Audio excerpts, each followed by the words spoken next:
अस्सलामुअलैकुम students, welcome back to learning zone. उम्मीद है आप सब खैरियत से होंगे।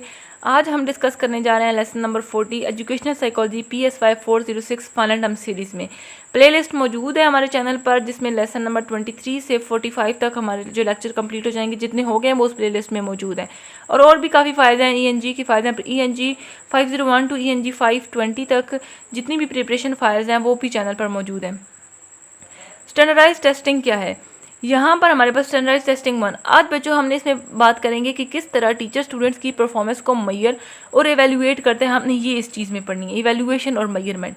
इवेल्यूएशन का मतलब क्या होता है? इवेल्यूएशन का मतलब होता है कि स्टूडेंट्स की परफॉर्मेंस और टीचिंग स्ट्रेटजीज़ के बारे में फैसले लेना, ये हमारे पास होता है एवेल्यूएशन। मेजरमेंट क्या होता है? इसका मतलब होता है कि यही एवेल्यूएशंस को नंबर्स में दिखाना, जैसे स्कोर्स या रैंक्स या रेटिंग में, ये मेजरमेंट होती है। मेजरमेंट बताती है कि कितना अच्छा परफॉर्म किया है, कितनी दफ़ा किया है स्टूडेंट्स के मुकाबले में। एक जो स्टूडेंट्स है वो कहाँ खड़ा है, ठीक है, कहाँ एक मतलब वो रैंकिंग करती है ना। अब स्टैटिक्स की ज़रूरत क्या है?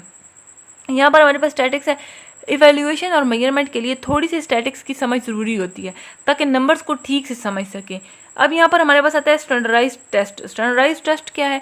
ये टेक्निक्स कौन सी है? स्टैंडर्डाइज टेस्ट वो टेस्ट होते हैं जो सब स्टूडेंट्स को एक जैसे कंडीशंस में दिए जाते हैं, एक ही तरीके से स्कोर किए जाते हैं और पूरे मुल्क में ये किसी बड़े ग्रुप में दिए जाते हैं, ठीक है।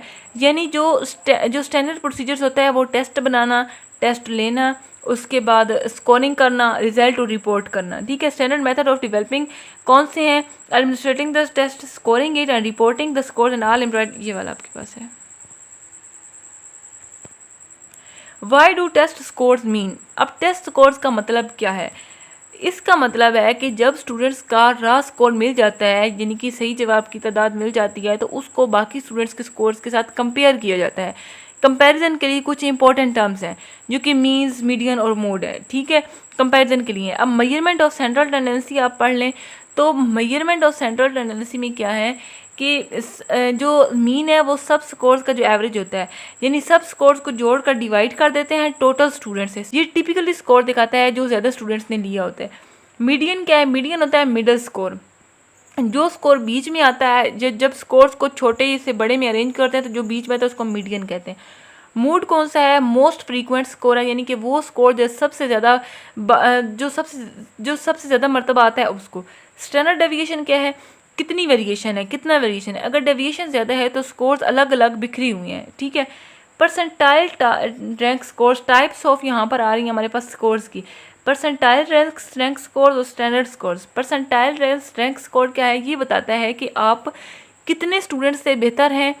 अब जैसे 50 परसेंटाइल मतलब कि आप 50% स्टूडेंट से बेहतर है। 90 परसेंटाइल यानी कि मतलब आप 90% स्टूडेंट से बेहतर है। अब यहाँ पर हमारे पास परसेंटेज जो VU का रिजल्ट आता है तो परसेंटेज और परसेंटाइल भी लिखा हुआ होता है, आई थिंक लिखा हुआ होता है। अब यहाँ पर स्टैंडर्ड स्कोर्स का बात कर लें तो स्टैंडर्ड स्कोर है कि यहाँ पर हम बात कर लें तो Z स्कोर और T स्कोर है। अब Z स्कोर क्या है? ये बताता है कि आपका स्कोर एवरेज से कितना स्टैंडर्ड डेविएशन ऊपर या नीचे है। T स्कोर इसमें नेगेटिव नंबर को अवॉइड करने के लिए मीन्स के 50 और डेविएशन के 10 लेते हैं, तो यानी जो T स्कोर 50 है is equal to average performance, ठीक है।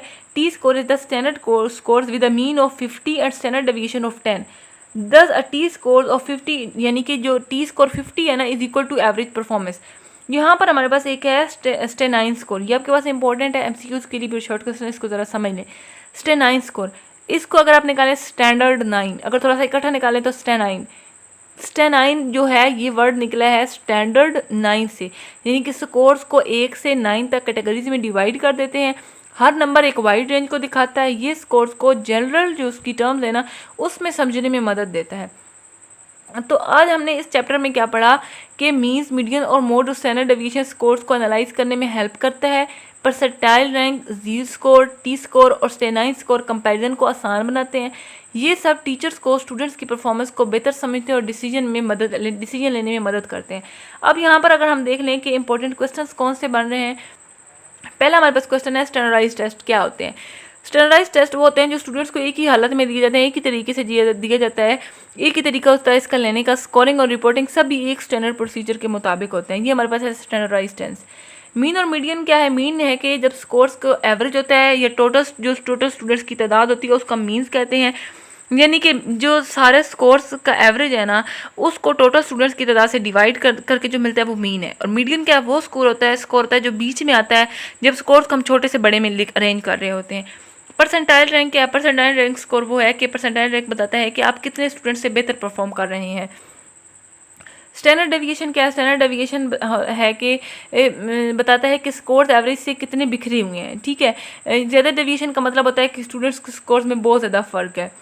स्टैंडर्ड 9 से निकला है जो स्कोर्स को 1 से 9 तक कैटेगरीज में डिवाइड करता है स्टूडेंट्स की परफॉर्मेंस को, ठीक है। तो ये था जी हमारा आज का lesson number 40। I hope everything is clear ना। अगर फिर भी कोई कन्फ्यूजन है तो कमेंट बॉक्स में पूछ सकते हैं। चैनल को काइंडली सब्सक्राइब कर दें अगर आपने नहीं किया। वीडियो को लाइक किया करें, शेयर किया करें, कमेंट्स किया करें। मिलते हैं जी नेक्स्ट वीडियो में। अब हमारे रह गए हैं 5 lesson number 41 to lesson number 45। आपने कमेंट बॉक्स में लाजमी बताना है कि आपकी प्रिपरेशन किस तरह से जा रही है फाइनल टर्म की। अगर कोई कन्फ्यूजन है तो वो बताएं। मिलते हैं नेक्स्ट वीडियो में, तब तक अपना ख्याल रखिए। अल्लाह हाफिज़।